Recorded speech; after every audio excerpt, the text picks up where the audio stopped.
Don't be embarrassed about your choices for your body. It is your body and your health. You're responsible for it. Welcome to the True Health Solutions podcast. I'm your host, Dr. Lonnie Bagwell, stress, inflammation, and functional health clinician. And I'm your co-host, Brigitte Spurgeon, metabolism and nutrition expert. This podcast is where we bring hope, truth, and inspiration for your holistic health journey. Because the world needs the best version of you. Welcome to True Health Solutions podcast. I'm your host, Dr. Lonnie Bagwell, here with my co-host. I'm Brigitte Spurgeon. The Brigitte Spurgeon. And she is, tell everybody where you're at right now, Brigitte, because as of the last recording, you were in a different country. So where are you now?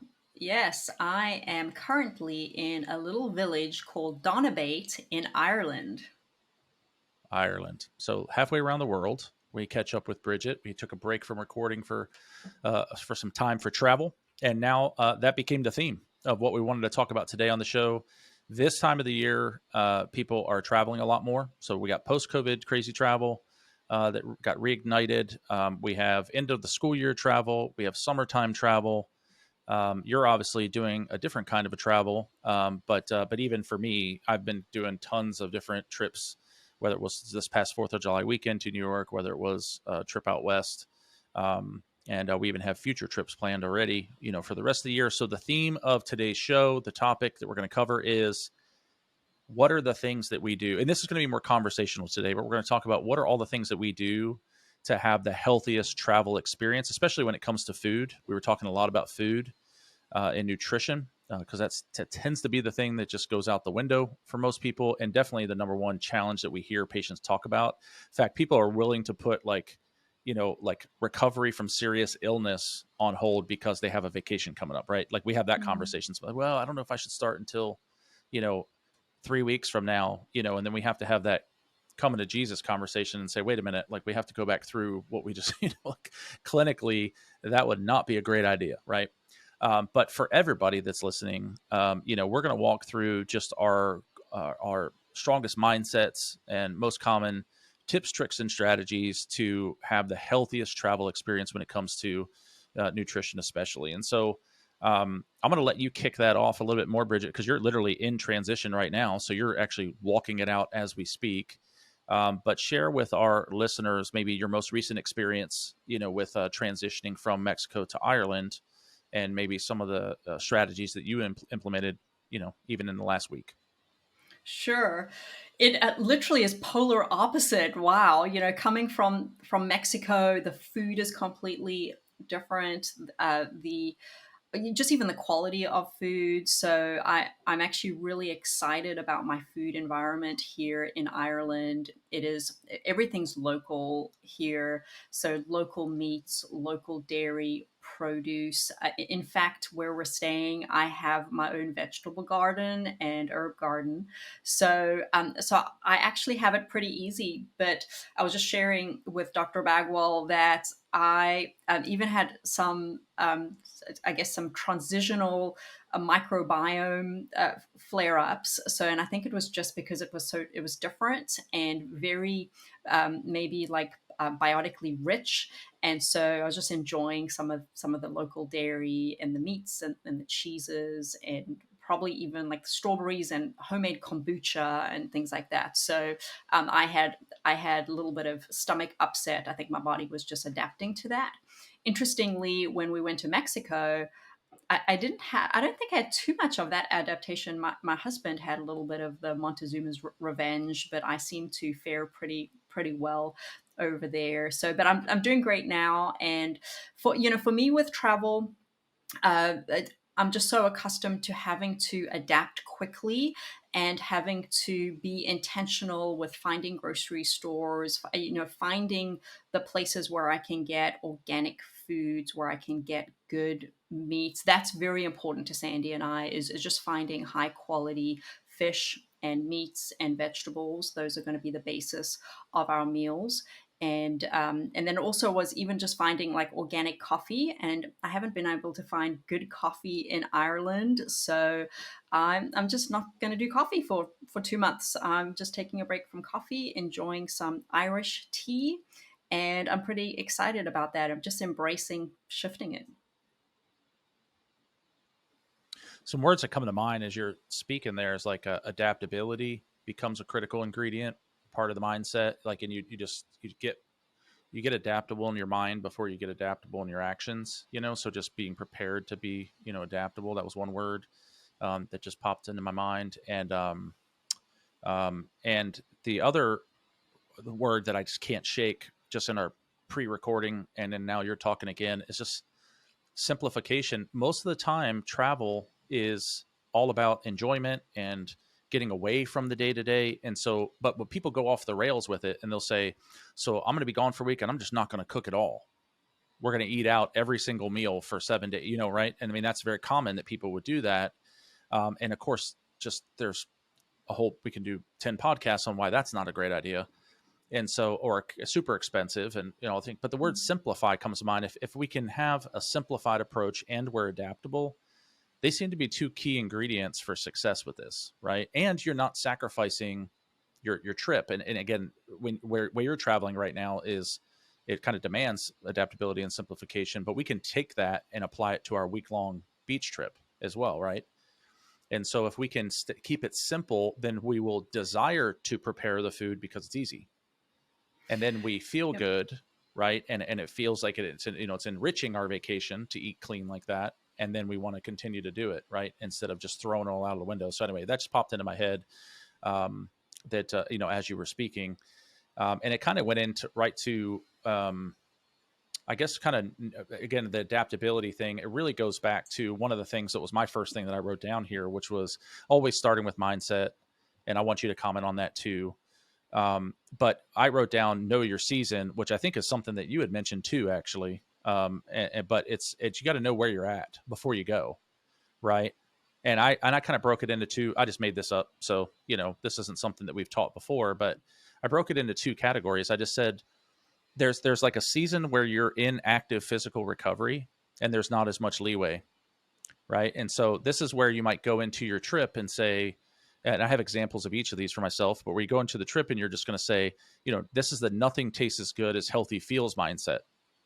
You know, going into that vacation, going into that trip, it's like, you know, you don't have a choice. Like we have a diagnosis. You know, we just put you on an active anti-inflammatory protocol because of a diagnosis maybe, or severe symptoms that you're experiencing, but you still got to go on this trip. This is not the trip to, you know, to go off the rails on, right? This is the one where you use that unique environment to actually give it more focus, to actually focus more on anti-inflammatory experience. And I had shared with you beforehand, although you already knew this because you've walked with me through a lot of this stuff, but my two biggest seasons of weight loss, you know, the weight that I've been able to keep off for the longest time has been actually one weight loss season where I actually started at the week of Thanksgiving. And then so my Thanksgiving in a matter of 72 hours before it just completely changed. And I had to eat ridiculously, you know, clean, health, opposite of everything else on the table, basically. And then, but the kind of, I guess, doubling down on my commitment by doing it the week of Thanksgiving catapulted me into some of the best results I've ever gotten. And then the other one was pre-Jamaica, and it was actually when we were developing some of the program that we do now with weight loss. And I was committed to losing the weight. You know, we were testing some of this stuff out, and I was like, now's the time. I know I'm going to Jamaica, but I'm going to do it anyway. And I did, and it wasn't absolutely perfect because I did try some of the cultural foods that were healthy, but maybe not perfectly on plan or whatever. But I think I lost like 17 pounds, you know, while I was away. And so anyway, so the knowing what season that you're in, so there's nothing tastes as good as healthy feels season, or you actually could have you may be physically recovered. You may be, you know, at your goal weight, having maintained that for 3 to 6 months, right? Whatever, you can comment on that more.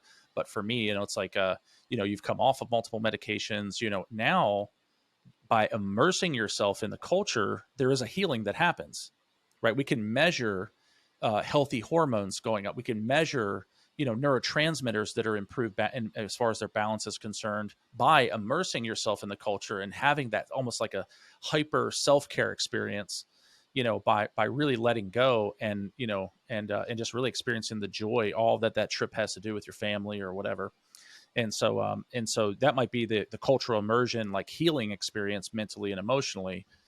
by just, by eating, like we said before, by going to Italy and actually eating the pasta that tastes better than anywhere else in the world, right? Or tasting the Italian wine that, and we, not for the purpose of this podcast, but we could certainly even break this down into specific plans on how you approach that, like what the day of, what's the day after, right? All that stuff. But, I just wanted to present the two simple kind of mindsets that is all required before you even go on the trip, right?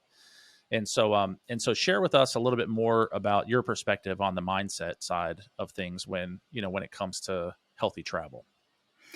It starts with mindset because, the vacation strategy is not a one size fits all. It's all about the individual. And so I like what you said. There are two or three categories, is what I would put them in. And the first category, which unfortunately a lot of people fall into this category, and that's obviously going to be all of our patients because that's why they come to us. That's why they're in our clinic or part of our programs. And that's when someone they need that time to heal. They, like you said, they're in active recovery, or they're going through a period of restriction. So I'll just share, maybe this could be a self-assessment to know if you are in that category or not. So obviously coming from the nutritionist and weight loss expert, if you are overweight, then you're in that healing category. If you're on medications or have a diagnosed disease state, then you need healing. If you have a carb craving, sugar cravings, or an appetite that is hard to control, then you need healing. Maybe you are following a detoxing protocol, or you need a period of detoxing, then that will put you in that category. And then lastly, I just added, because sometimes you go through a spiritual season where you are going through, you have made the choice to restrict something or to follow a certain protocol. That could be a Daniel fast, that could be water fasting, or that could look different for everyone. That could be intermittent fasting or restricting meat or processed foods, or something like that. So is anything you would want to add to those, Dr. Bagwell? No, I love that. And it's obviously, we can't give every possible scenario. We love to talk to patients about these things and make more specific recommendations based off of their current state and their goals and, the timeline of things, because everybody's on some kind of a plan. I love it. Just a good sampling of how we start to I hopefully people that are listening are just hearing like, yeah, that is a different way of looking at this. And, and the only thought that did, I guess, come to mind is that, what's your bigger priority, to do what you've always done on vacation, or to do this new thing that you've committed to and follow through with it, because that's the bigger priority than the vacation. And I think that sometimes, and not sometimes, I'll say the majority of the time this conversation comes up, people's mindsets are the opposite. It's this crazy poverty type mindset when it comes to vacation, saying, oh no, if I don't eat all the bad foods, I'm going to have a terrible vacation.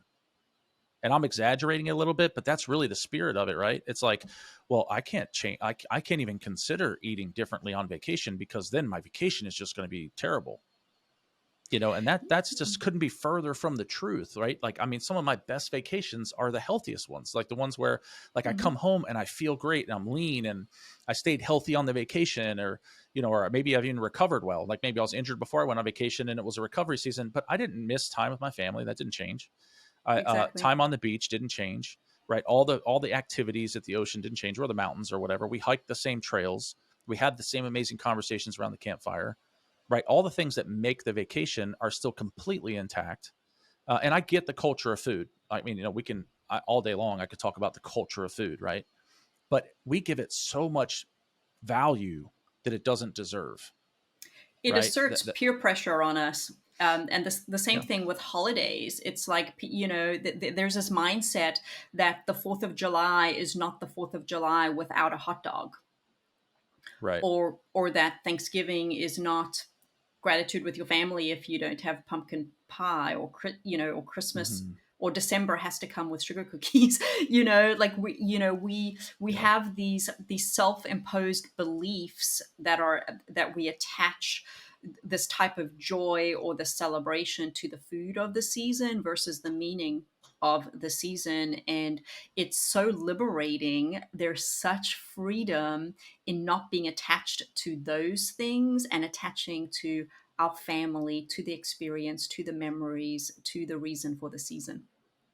Hello, and just in, I mean, I've told my story so many times that I don't like to repeat it because I always feel like people are gonna. I don't want to say it multiple times, the same people, right? But I will say this. I mean, like if anybody can change a nutrition, or if I can, then anybody can, because I can literally say like my highlights of holidays when I was younger, like my favorite foods would be like how many different pies can I eat, and I don't mean like try, I mean like whole pies. Like I could eat a whole pie, you know what I mean, over like a 4-day period over Christmas break or something, right? And it was like, well, you better have 6 pies. I mean, just literally, I was bulking and getting big for football or whatever. It's such a crazy, distorted mindset that I lived. And now I will tell you that my favorite food that I look forward to is like the homemade cranberry chutney that my wife makes. Like my life couldn't be any different, you know, than what it is now from what it used to be to what it is now, right? Like I want the fruit dish now more than anything, you know, and then you know, and now we've even learned we have to freeze cranberries so we can have it year round. But anyway, so I've changed so much, you know, and how I look at this stuff. And I promise anybody that's listening to this, if you just do it once and you prove to yourself that it really wasn't about the food, it's like it just break opens the good Pandora's box of looking at this nutrition and travel thing so much differently. And what you just said actually leads perfectly into the second thing. Not that we didn't do this on purpose, but the whole second thing that I wrote down is the culture around vacation foods. Because one thing that we've established is by just over 20 years, just getting healthier and healthier ingredients, healthier recipes. Then what's happened is now if I put my boys on this camera right now and I said, what's the food that you look most forward to when we go to the beach? They're going to tell you beach nachos, right? So we have a culture around the food that we eat certain places, but because we focus on healthier eating, I will tell you that those beach nachos, I'm not going to go through all the ingredients, but trust me, it's all I've had ridiculously them. healthy. Yeah, you have had them, right? And so they're C8 chips, so they're grain free chips, right? If we're putting cheese on it, it's a shredded goat mozzarella, right? So non inflammatory, you know, closest to our proteins inside our body, non allergy foods, right? And it's organic chicken that we chop up and put on there, turkey bacon, and I'm telling you, it's some of the best nachos that you'll ever have. And this is what my kids want. And we might do that a few times. And by the way, it takes about 10 minutes to prep, 10 minutes in the oven, and you do a whole tray of it, and it's a meal for everybody. So it checks off every single box, ridiculously simple, ridiculously healthy, and we have a culture around it. So there's even an expectation over the years that we're going to make that food when we go to the beach, right? We called it beach nachos for that reason. And same thing with Thanksgiving now. It's like I'm actually every year, I will tell you that every year we get to Thanksgiving or Christmas, and I give credit to my bride for this, you know, all the way because she's worked hard to, you know, we ate the unhealthy foods. Then all my holidays were around. Can we make the healthiest version of the unhealthiest foods, you know, that we have, right? It's like the compromise. And then now it's just like, I actually, every year I look around and I just think like, what an amazing meal. And it's at least 75% healthier than anything I ever grew up with. And I don't care. I like it better. Yeah. Right. Like Well, it I don't tastes want to feel crappy for 3 days, you know? real food tastes better Right. because it's real food, 100%. real ingredients. So I'm happy 100%. to share some tips if you are in this category where you are healing or you are following a protocol. Sometimes having that vacation or that certain holiday coming up can feel very daunting, and I love Dr. Bagwell sharing about culture and the mindset. And the big thing is just being intentional with your health, with your choices, with your lifestyle, and planning. So being prepared. So if you are traveling, it might be taking some foods with you. I know my husband and I, and this is actually more for him than for me because I don't eat them, but those epic bars, like we would always like if we're taking a road trip, they're epic bars in the car because we don't want to be in a situation where I mean we wouldn't opt to stop at a Subway or something like that. That's just not in our choices. And so it's just easy to grab then an apple and an epic bar, or have water with us in the car. The other thing, though, nowadays we have access to so many things like that. There has been a demand for clean food, healthier food. In fact, I was in the Heathrow airport, and the restaurant right there was like a healthy I think it was called healthy fast food or something, and it literally was all just organic, clean food. It was amazing. And I was like, oh That's my word, awesome. the world has changed so much. Not like it used to be that it was the McDonald's was the option, but now we have an abundance of good options around the world. So we're losing those excuses actually. But Yeah. just in case you are in a compromised position, be prepared with some travel snacks. I mean, literally, you can even buy like travel coconut oil, travel coconut aminos. You know, there's so condiments you can take with you. You know, the like jerky, beef jerky is a great one to do. And but then the other thing is like if you're somewhere for a week, it's finding a grocery store nearby. And these days most Yeah. grocery stores have good foods. It's not just, you don't need a Whole Foods. You know, it Right. doesn't, now I like to go to a Whole Foods, but it doesn't need to be a Whole Foods. You can find good grocery stores. And then even just researching the restaurants, looking at the menu ahead of time. And then when you're ordering in the restaurant, don't be embarrassed about your choices for your body. It is your body and your health. You're responsible for it. And you know, I don't care what a waiter thinks of me. I'm paying money there, and I can ask for what I want. And so just a simple go-to is I will ask them to cook my food in butter, because if you don't, it's going to be cooked in oils. And so Hmm. I will say that I have a food allergy and I need my food, I can't have my food cooked in whatever vegetable oils, that it needs to be cooked in butter or no oils at all. So that's something simple that my husband and I do. Another tip is incorporate intermittent fasting. That can be, and you can go both ways on this, because sometimes it may be appropriate Hmm. actually to just blow intermittent fasting out the window. I know you like to do like the smaller, snackier meals, but sometimes it's actually, if you know you're going to have a fuller, bigger a social event, Yeah. a party, a wedding, something like that, is that, well, hey, skip breakfast and lunch. You know, and Yeah. then enjoy, have the wine, have the wedding cake, you know, like, well, no, not if you're on a healing protocol, but just close your Yeah. window up, and then you get at least the benefits of the intermittent fasting. And I guess lastly, I will say is just take ownership of your own health and your choices. It's no one else's responsibility. It's your responsibility. And don't let others like pressure you into eating certain foods around a holiday or around an event. They are not responsible for your health, and don't feel like shame or embarrassment or anything. Like, just feel proud of yourself for making good choices and for following your path of healing. Right on. I think that people need to be told that it's okay to say no. You know that's okay, and people will honor that, have good boundaries around that. I think the other thing is to just give people just a simple phrase with all the food allergy testing that we do. It's not uncommon nowadays just to be able to tell someone, and I will tell you that there's no lying happening here when you say my body isn't reacting very well to trans fats. My body isn't reacting very well to different types of fats. So I'm going to have this dressing that I brought for my salad. Or my body, or I found out that I must be allergic to something that's in these recipes or whatever, because my body just hasn't been doing great with that, and I've been feeling really inflamed when I eat that. And if you give a little bit of an explanation, they have to honor it. Generally, it's not going to lead into much of a conversation afterwards, and then you got away with it. And we should be able to just say no and be like, no, thank you, and that be accepted. But I'm also not naive enough to think that all family members, moms especially, that have been cooking this food for 50 years, like nobody wants to feel like they're doing something unhealthy for you or whatever, right? They don't want to have that uncomfortable feeling. So just keep it on yourself. I don't like how my body's been reacting to that lately for some reason. It's kind of crazy, but I'm going to stay away from it this trip, and I'll let you know how it goes. Right? Just something simple. Make it about you. It's your loss, right? And then we're moving on. With the alternative. And then the other strategy that I was thinking about as you were talking is I just wrote it down simply here is just rent kitchens. Right? We think about renting rooms, like we rent views. Well, rent kitchens, right? Like that's part of the plan. That's the pre trip planning. Make sure that there's a real refrigerator and a real kitchen there.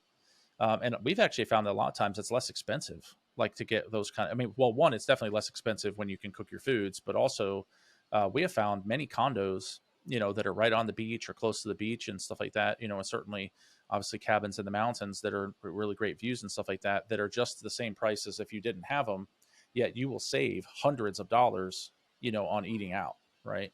On a trip like that. And so rent the kitchens and then keep it simple, keep it light. And we do choose, and I agree with you 1,000% with what you were saying there. If we go to a conference, almost always intermittent fasting, because you're hustling from thing to thing, right? From room to room. I don't want to run all the way back to my room and then all the way back to the restaurant and then all the way back to the conference. So like intermittent fasting, have more social time with friends, family, that kind of thing. But we have found that on our trips, we do like the micro meals, like lots of different snacks. It's a lot of coconut yogurt and gluten-free granola. You know what I mean? Like a lot of those types of snacks. And then you end up eating ultimately less calories throughout the day, and you're definitely able to micromanage what food you're eating, by just kind of weaving your way through the day and working your way through the grocery bags, with all the little foods. So we tend to eat probably more variety or more multiple meals throughout the day, but just keep it really light. And that's a little bit of an adaptation for me, because I'm definitely more in the intermittent fasting spectrum, where I'm going to have a big meal because I'm hungry and I didn't eat, right? As opposed to them. So actually I'll have a couple of, like, usually the first day I might do those small meals, and I'll prepare more food than I'm hungry for, and then I settle into, my regular vacation eating maybe. So anyway, just So good. some other thoughts or perspectives on that. So I love It's this. I think this is super helpful, and I hope people share this one, because there's so many people right now that are just tanking their health, on their vacations. And look, back to the whole thing, like if you're in a season where you need more mental, emotional recovery, and like, you're going to be with family and all that stuff, and, like, then go for it, and don't feel guilty around it though. Like, you can't beat yourself up over it and increase your stress, which, by the way, decreases your digestion and actually causes the food to do more harm than it would have done had you just embraced it for that meal and then moved on to something healthier afterwards. Right. So just be encouraged. Like, we have all these good strategies, and, again, nothing tastes as good as healthy feels if you're in recovery mode and anti-inflammatory mode or whatnot. But if you're going to eat something, then do truly embrace it. Right. remember Don't dump all the extra stress on yourself. Remember diet variability and diet flexibility. That's Mm, exactly what Dr. Bagwell is talking about here.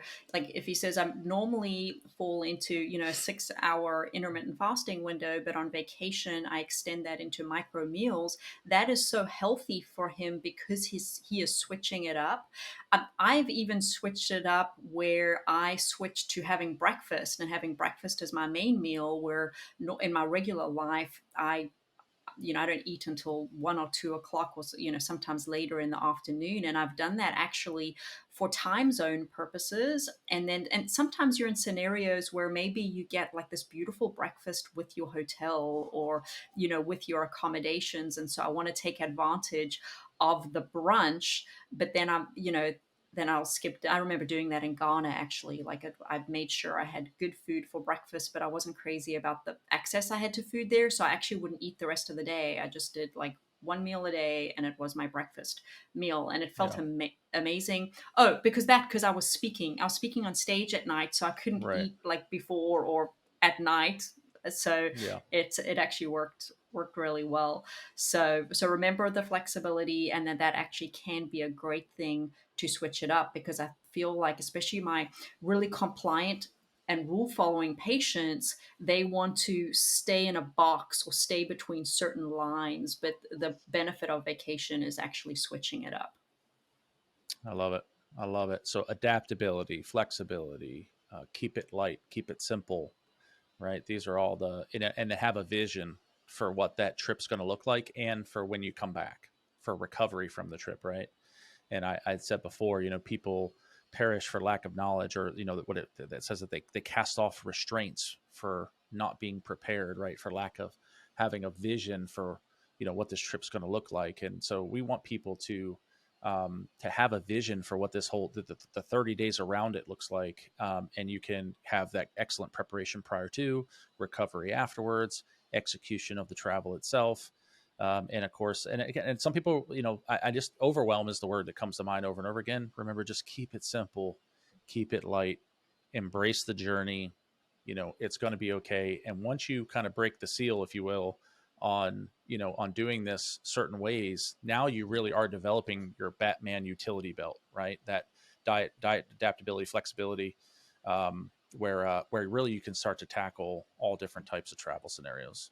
This is so good. I think this really could be a huge practical podcast for so many people listening, and their friends and family. Lastly, I think I'll just add that, part of the mindset and part of those categories, sometimes there is the season to eat cake, to Yeah. celebrate, to honestly just throw caution to the wind and enjoy yourself. Now that, when I'm talking to my patients, it's when they've lost the weight, they've done the healing protocols, they've eliminated the carb cravings, they feel like they're in control of their food versus the food being in control of them. And then, like, in a sense, you've earned that type of flexibility where, once again, you're eating the wedding cake at your daughter's wedding, right? You're having that glass of wine, Yeah. or you're in Italy and you're enjoying the pasta and the pizza and the wine and the gelato. That's what living life is like. That's why we get healthy, right? We want to Right. enjoy and experience life. And there are seasons where you just need to give yourself permission to do that and enjoy it. And that's what life is all about. I love it. I love it. It is all about living well and living extraordinary, right? You just gave me a great memory. That was awesome. First year of marriage, I lost a ton of weight, and you were saying eat cake, and I remember we thawed out our cake top. You freeze that for the first year, and we had a super expensive champagne, and we went to this country club out in Iowa, and we got to have that cake for the first time in a year or whatever, and like that's a great example, like literally a year of some of the cleanest eating, exercise, all that stuff that I've ever had in my life, culminating with truly enjoying a good memory over a piece of 1-year-old frozen cake. So thanks for the memory. I appreciate that. But if you enjoyed this episode today of True Health Solutions podcast, please share this with other people. One of the best things you could do if you want to really kind of, when it comes to family trips, is share this, have people listen to it ahead of time, and then have some conversations about it. Right? Talk to your mom, talk to your sister, your friends that you're traveling with, and just say, hey, can we make this one different? What are some ways where we can strategize around making this simple and light, but really, not coming back feeling terrible for a week or two, and having to recover, and plan, the different foods and stuff. So anyway, so if you enjoyed the podcast, please share it. Make sure that you like and subscribe. And so that you'll get all the notifications for when our episodes do roll out. We're putting out one per week. Make sure that you give us some feedback. Let us know through direct message if there's anything that you'd like to hear more about. And with that said, Brigitte, anything you want to say before we wrap this episode up?